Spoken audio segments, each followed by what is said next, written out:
الصلاة والسلام على سید الانبیاء والمرسلین اما بعد فاعوذ باللہ من الشیطان الرجیم بسم اللہ الرحمن الرحیم۔ الحمدللہ الحادی پروگرام کے ساتھ ایک دفعہ پھر آپ کی خدمت میں حاضر ہیں۔ جیسے کہ آپ کو معلوم ہے کہ ہم اس پروگرام میں کسی ایک قرآنی موضوع کا انتخاب کر لیتے ہیں اور اس سے متعلقہ آیات، مستند تفاسیر اور احادیث کریمہ کی روشنی میں آپ کی خدمت میں پیش کرتے ہیں، اور پھر ان سے جس طرح آیات کا تقاضا ہوتا ہے، اگر وہ ترغیب پر مشتمل ہے تو ترغیب دیتے ہیں، ترہیب پر مشتمل ہے یعنی خوف پیدا کرنے والی ہے، ڈر پیدا کرنے والی آیت ہے تو کوشش کرتے ہیں کہ اسی کے تقاضے کے مطابق کلام ہو۔ اگر اس آیت میں شرعی احکامات ہیں تو شرعی حکم کی وضاحت پر توجہ کی جاتی ہے۔ اس طریقے سے یہ پروگرام ایک اچھا معلوماتی پروگرام ثابت ہو جاتا ہے، اس لیے نہیں کہ یہ میں کر رہا ہوں بلکہ اس لیے کہ ہم حتی الامکان کوشش یہ کرتے ہیں کہ جب آپ اپنا قیمتی وقت نکال کر ٹیلی ویژن کے سامنے بیٹھتے ہیں 15 منٹ 20 منٹ تو وہ ضائع نہ ہو، آخر میں آپ یہ کہتے ہوئے نہ اٹھیں کہ آج تو یہ ٹائم ضائع ہو گیا۔ معاذ ثم معاذ اللہ، ویسے تو کوئی بھی دینی پروگرام ہو، کرنے والا اخلاص سے کر رہا ہو اور سننے والا اخلاص سے سنے، کچھ نہ بھی سیکھنے کو ملے بہرحال ثواب ضرور حاصل ہوتا ہے، لیکن ہماری کوشش یہ ہوتی ہے کہ ثواب کے ساتھ ساتھ کچھ نہ کچھ نئی چیز انسان کو سیکھنے کو ملے، یا اگر اس کو پہلے سے ہی کوئی چیز معلوم ہے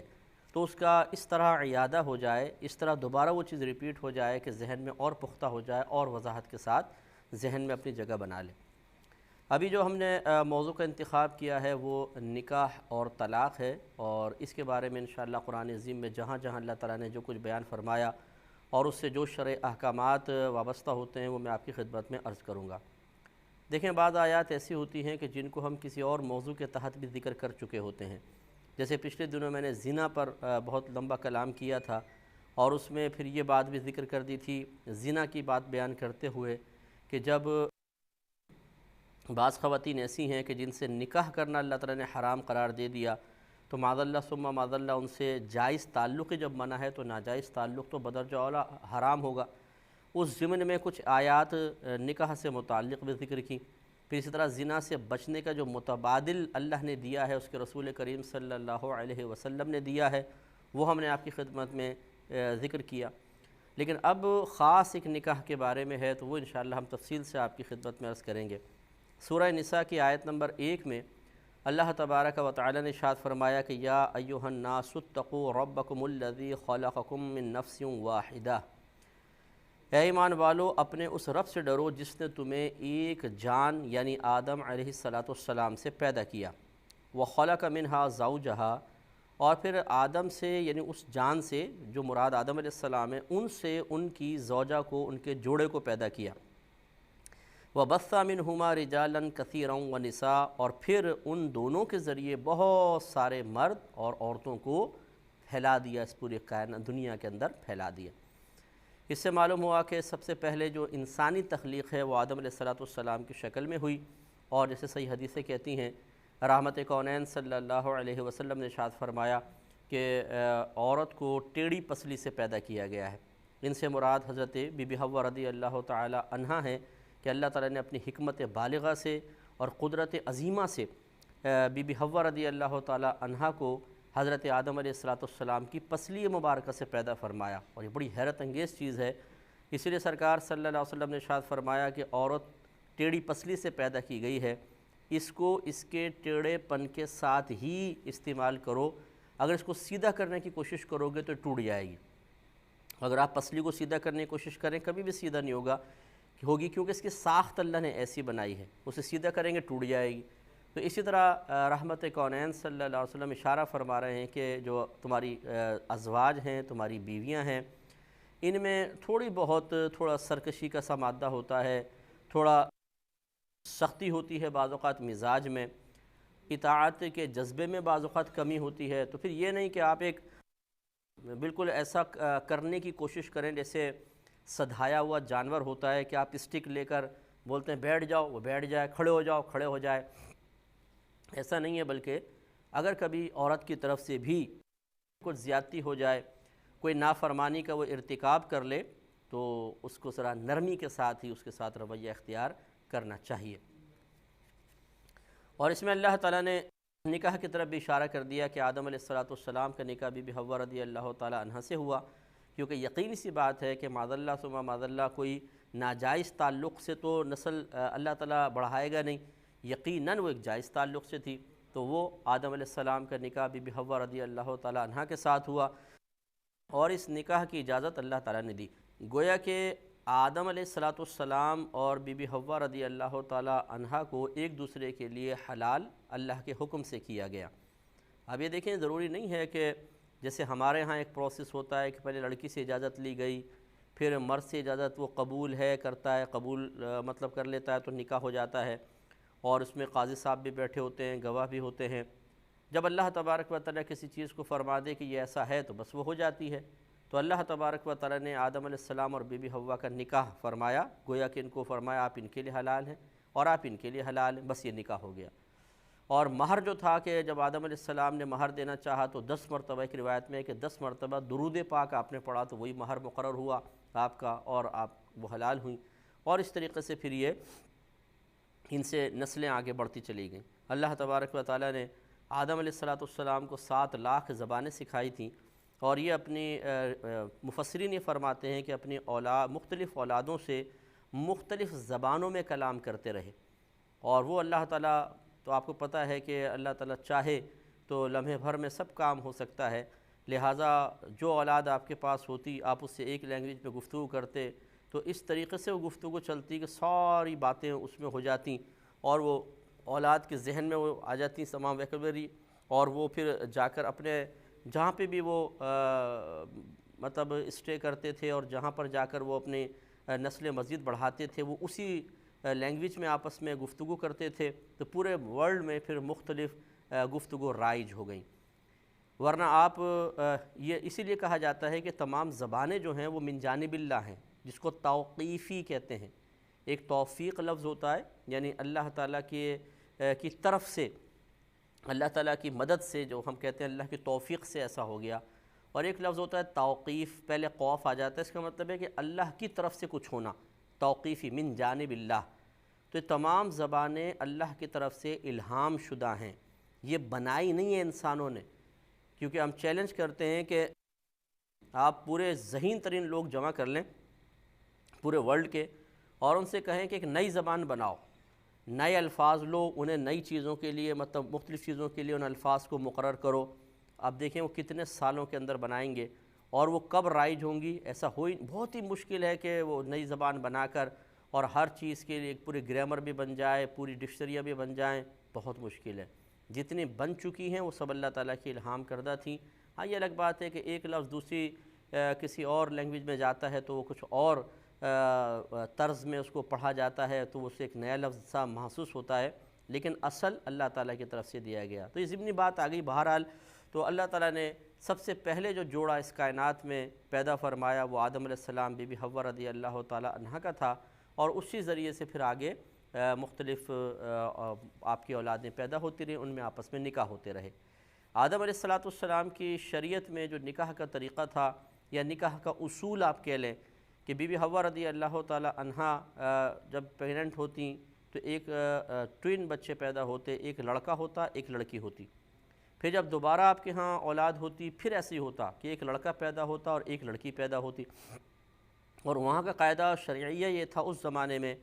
کہ پہلے حمل کا لڑکا دوسرے حمل کی لڑکی سے اور پہلے حمل کی لڑکی دوسرے حمل کے لڑکے سے نکاح کرے گی۔ ایسا نہیں ہو سکتا تھا کہ ایک حمل کے جو لڑکا لڑکی ہیں وہ آپس میں نکاح کر لیں، گویا کہ اس شریعت میں ایک حمل سے پیدا ہونے والے آپس میں بھائی بہن تھے، اور دوسرے حمل سے پیدا ہونے والے پہلے والے دونوں کے لیے اجنبی تھے، تو ان سے نکاح ہو سکتا تھا۔ حالانکہ اگر آپ تھوڑا سا غور کریں، ایک ماں ہے ایک باپ ہے، اور ایک ماں باپ کے بچے آپس میں بہن بھائی ہی ہوتے ہیں، چاہے وہ ایک ساتھ پیدا ہوں چاہے وقفے وقفے سے پیدا ہوں، لیکن جب اللہ تعالیٰ کوئی حکم دے دیتا ہے تو بس پھر ہمیں اس کو فالو کرنا ہوتا ہے، اس پہ زبان اعتراض ہم دراز نہیں کر سکتے۔ اللہ تعالیٰ ایک چیز کو فرمائے یہ جائز ہے، بس ٹھیک ہے جائز ہے، یہ حرام ہے تو حرام ہے، تو یہاں پہ عقل کو دخل نہیں ہے۔ لیکن اب جب ہماری شریعت آئی تو اس شریعت میں اللہ تبارک و تعالی نے رشتوں کا تقدس اور طریقے سے ہمارے سامنے رکھا کہ ان سے تم نکاح کر سکتے ہو، ان سے نہیں کر سکتے ہو، اور ہمیں پھر اس کی پیروی کرنا لازم ہوگا۔ نکاح جو ہے یہ بہت ہی ضروری چیز ہے کہ اگر کوئی نکاح نہ کرے تو آپ کو پتہ ہے کہ اللہ تعالیٰ نے ایک تقاضائے نفسانی انسان کے اندر رکھا ہے، اور وہ نفسانی تقاضا اگر پورا نہ کیا جائے تو بگاڑ پیدا ہوتا ہے انسان کی طبیعت میں، اس کے مزاج میں، اور فزیکلی طور پر، اسی طرح میڈیکلی پوائنٹ آف ویو سے بھی انسان جو ہے وہ پریشان ہو جاتا ہے، اس کا دماغ صحیح کام نہیں کرے گا، اس کو چڑچڑاپن غالب ہوگا، اور طبیعت کے اندر ایک عجیب ہی مطلب اضطراب اور بے قراری، بے چینی سی ہوگی، جو اسے کسی طرح بھی سکون نہیں لینے دے گی۔ اس لیے ضروری ہے کہ نکاح کیا جائے۔ میں نے آپ کو ایک واقعہ سنایا تھا، یہ اکابرین نے اپنی کتب میں لکھا ہے کہ ایک نوجوان تھا کہ جس پر ایک دفعہ بہت زیادہ تقاضائے نفسانی کا غلبہ ہوا، اور اسے گمان ہوا کہ مجھ سے گناہ نہ ہو جائے، تو وہ بیچارہ اسی پریشانی کے اندر اللہ سے استغفار توبہ کرتے کرتے سو گیا، تو خواب میں ایک بزرگ تشریف لائے۔ ان بزرگ نے پوچھا کہ کیا معاملہ؟ اس نے کہا کہ جی ایسا ایسا ہے، میرا نفسانی تقاضا بہت زیادہ، اور مجھے گمان ہے کہ میں کسی گناہ میں نہ پڑ جاؤں۔ تو ان بزرگ نے ایک تلوار نکالی اور خواب میں اس کی گردن پہ ماری، گردن اڑا دی۔ اب جب اس نوجوان کی آنکھ کھلی تو وہ جتنا بھی اس کے غلبہ تھا اندر سے، شہوت کا غلبہ تھا، نفسانی تقاضوں کا غلبہ تھا، وہ بالکل سرد ہو چکا تھا۔ ایک سال ایسے ہی گزر گیا، پھر ایک سال اس پر غلبہ ہوا، ایک سال بعد پھر اسی طرح کا غلبہ ہوا، پھر یہ بڑا پریشان رویا اور سو گیا۔ پھر بزرگ تشریف لائے، وہی عرض معروض ہوئی، انہوں نے پھر تلوار ماری، پھر سکون ہو گیا۔ ایک سال مزید ایسا گزرا، پھر اگلے سال پھر ایسا ہی ہو گیا۔ پھر وہ خواب میں بزرگ تشریف لائے، اس نے سارا معاملہ عرض کیا، تو اب انہوں نے یہ فرمایا کہ دیکھو، تم جس چیز کو ختم کرنا چاہ رہے ہو وہ اس طریقے سے ختم نہیں ہوگی، یہ اللہ تبارک و تعالیٰ نے انسان پر مسلط کی ہے، اس کا بہترین طریقہ یہ ہے کہ تم نکاح کر لو۔ تو وہ نوجوان اسی طرح کا ایک صوفی تھا، جیسے ہمارے بعض نوجوان ہوتے ہیں کہ جو تبلیغ کی طرف آتے ہیں اور نمازوں کی طرف آتے ہیں اور دینداری کی طرف آتے ہیں، تو وہ فوراً اپنے عزم کا اظہار کرنا شروع کر دیتے ہیں کہ جی میں تجرد کی زندگی گزاروں گا، میں شادی نہیں کروں گا، بس اللہ کے دین کی خدمت کروں گا۔ ارے بھائی جان، ضرور آپ کیجئے، لیکن اس طریقے سے جس طریقے کو اللہ تبارک و تعالیٰ اور اس کے رسول کریم صلی اللہ علیہ وسلم نے پسند فرمایا، اور وہ طریقہ یہی تھا کہ آپ نکاح کریں، بیوی بچوں کے لیے کسب معاش بھی کریں، تبلیغ دین بھی کریں، یہ سب کریں۔ لیکن میں نے اس قسم کے لوگوں کا جو میں نے مشاہدہ کیا ہے، اصل میں وہ اپنے نفس کی خواہش کے تابع ہوتے ہیں۔ وہ یہ سمجھ رہے ہوتے ہیں کہ ہم اپنے نفس کو دیکھیں مغلوب کر رہے ہیں کہ ہم شادی نہیں کر رہے اور ہم تبلیغ دین میں لگنا چاہتے ہیں، حالانکہ ان کا نفس یہ ڈر رہا ہوتا ہے کہ اگر تم شادی کر لو گے تو پھر تمہیں کمانا بھی پڑے گا، بیوی کو سنبھالنا پڑے گا، بچوں کو سنبھالنا پڑے گا، آج کوئی بیمار ہے، آج اسکول میں لے کے جانا ہے، آج بیوی کے نخرے ہیں، اور یہ جو تم ایسے رہو گے تو بڑی آزادانہ زندگی ہوگی، بڑے مزے سے گھومو پھرو، جہاں مرضی کھاؤ پیو لیٹو۔ تو وہ اپنے نفس کی اس کمزوری کو نہیں سمجھ پاتے، اور وہ یہ سمجھتے ہیں کہ شاید ہم اللہ تبارک و تعالیٰ کے لیے قدم اٹھا رہے ہیں۔ ایسا بالکل مناسب نہیں ہے۔ آئیے میں آپ کو ایک حدیث سناتا ہوں، بخاری کی حدیث ہے، 4675 نمبر حدیث پاک ہے، جس میں چند صحابہ نے اسی طرح کے جذبے کا اظہار کیا، اور انہوں نے شادی سے بے رغبتی کا اظہار کرنا چاہا اور اس کے لیے عملی قدم اٹھانا چاہا، تو رحمت کونین صلی اللہ علیہ وسلم نے کیا ان کے بارے میں فرمایا۔ بخاری کی روایت ہے، انس بن مالک رضی اللہ تعالی عنہ اس کے راوی ہیں۔ یہ کہتے ہیں کہ 3 سرکار صلی اللہ علیہ وسلم کے صحابی تھے، وہ نبی کریم صلی اللہ علیہ وسلم کے ازواج کے گھروں میں سے کسی ایک گھر کے پاس تشریف لائے، اور انہوں نے وہاں پر آ کر نبی کریم صلی اللہ علیہ وسلم کی عبادت کے بارے میں پوچھا کہ سرکار کیسے عبادت کرتے ہیں گھر میں۔ پھر جب انہیں سرکار صلی اللہ علیہ وسلم کے عمل مبارکہ کی خبر دی گئی کہ مثلا سرکار روزہ بھی رکھتے ہیں، افطار بھی کرتے ہیں، گھر والوں کے ساتھ بیٹھتے ہیں، پیار محبت کی باتیں ہیں، ہنسی ہے، مذاق ہے، شستہ جو مطلب جس کو کہتے ہیں کہ جائز مزاح ہے وہ بھی ہوتا ہے، اور آپ رات میں سوتے بھی ہیں، نماز بھی اٹھ کے پڑھتے ہیں۔ تو یہ راوی کہتے ہیں کہ انہوں نے سرکار صلی اللہ علیہ وسلم کے اس عمل مبارکہ کو کم گمان کیا، یعنی وہ توقع کر رہے تھے کہ بہت ہی سخت مجاہدہ کرتے ہوں گے سرکار، بہت سخت ریاضتیں کرتے ہوں گے، یہ بظاہر بہت تھوڑا سا لگا۔ تو اب وہ آپس میں کہنے لگے کہ تو انہوں نے کہا کہ یہ تو ہم کہاں نبی کریم صلی اللہ علیہ وسلم، کیونکہ وہ تو اللہ کے نبی ہیں۔ تو گویا کہ انہوں نے یہ فیصلہ کیا کہ سرکار کے لیے تو کم عمل بھی بہت کافی ہے، آپ کا تو ایک سجدہ ہی بس بہت ہے، کیونکہ آپ کے تو کوئی خطا نہیں ہے، گناہ نہیں ہے، لیکن ہم تو خطا کار بھی ہیں، گناہ گار بھی ہیں، تو ہمیں پھر یہ تھوڑا نہیں بلکہ بہت زیادہ عمل اختیار کرنا ہوگا۔ ان کے ذہن نے مشورہ دیا، تو ان میں سے ایک نے کہا کہ میں ہر رات پوری رات عبادت کرتا رہوں گا اور ہمیشہ ایسا کروں گا۔ انا فانی اصلی اللیل ابدا، انہوں نے کہا کہ میں ہمیشہ نمازیں پڑھتا رہوں گا پوری پوری رات۔ دوسرے نے کہا کہ انا اصوم الظہر ولا افطر، میں ہمیشہ روزہ رکھوں گا اور کبھی افطار نہیں کروں گا۔ افطار نہ کرنے کا مطلب یہ ہے کہ لگاتار روزے رکھوں گا، یہ تو ہے کہ مغرب میں افطار کریں گے، مراد یہ ہے کہ کسی دن روزہ چھوڑوں گا نہیں، رکھتا رہوں گا، لگاتار روزے رکھتا رہوں گا۔ اور تیسرے جو شخص تھے انہوں نے فرمایا کہ انا اعتزل النساء فلا اتزوج ابدا، کہ میں عورتوں سے جدا رہوں گا اور کبھی بھی ان سے شادی نہیں کروں گا۔ اب یہ تینوں نے اپنے اپنے جذبات کا اظہار کیا۔ زوجہ محترمہ رضی اللہ تعالی عنہ وہاں سن رہی تھیں، تو پہلے صحابی نے اظہار کیا کہ میں ہر رات اٹھ کے نمازیں پڑھتا رہوں گا، پوری پوری رات نمازیں پڑھوں گا۔ دوسرے صحابی نے اظہار کیا میں روزے لگاتار رکھتا رہوں گا، اور تیسرے صحابی نے فرمایا کہ میں شادی نہیں کروں گا۔ پھر جب نبی کریم صلی اللہ علیہ وسلم تشریف لائے، یہ اس روایت میں نہیں ہے لیکن دوسری روایت میں سرکار آئے تو گھر والوں نے بتایا کہ بھئی اس طریقے سے انہوں نے اپنے جذبات کا اظہار کیا ہے، تو رحمت کونین صلی اللہ علیہ وسلم غضبناک ہو گئے اور آپ فوراً ان کی طرف روانہ ہوئے۔ یہ اس روایت میں ہے کہ آپ ادھر پہنچے اور آپ نے فرمایا کہ تم ہی وہ ہو جنہوں نے اس طرح باتیں کہی ہیں؟ انہوں نے کہا یا رسول اللہ ایسا ہی ہے۔ ارشاد فرمایا کہ خدا کی قسم میں تم سب میں سب سے زیادہ اپنے اللہ سے ڈرنے والا ہوں،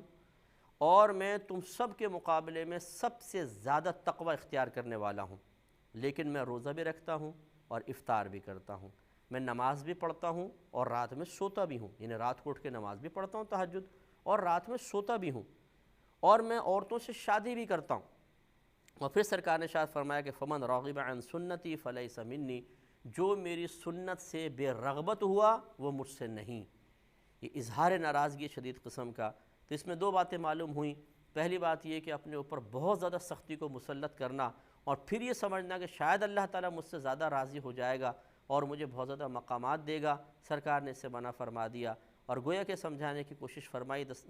در پردہ یہ سمجھا رہے ہیں کہ اللہ تبارک و تعالیٰ اثر قبول کرنے سے پاک و صاف ہے۔ ایسا نہیں ہے کہ آپ رات دن نمازیں پڑھیں تو معاذ اللہ ثم معاذ اللہ جیسے عام لوگ دیکھ کے متاثر ہو جاتے ہیں، اور اتنی نمازیں پڑھی، اتنے روزے رکھے، تو ایسا اللہ تعالیٰ بھی متاثر ہو کے زیادہ ثواب دے گا۔ وہ اثر قبول کرنے سے پاک و صاف ہے۔ لہٰذا نارمل اپنی لائف گزار کر گناہ سے بچیں، اور جو آسانی سے عمل اختیار کر سکتے ہیں وہ کریں، اللہ تعالیٰ اجر دے گا۔ اس پہ مزید کلام کریں گے لیکن نیکسٹ پروگرام میں۔ وآخر دعوانا ان الحمد للہ۔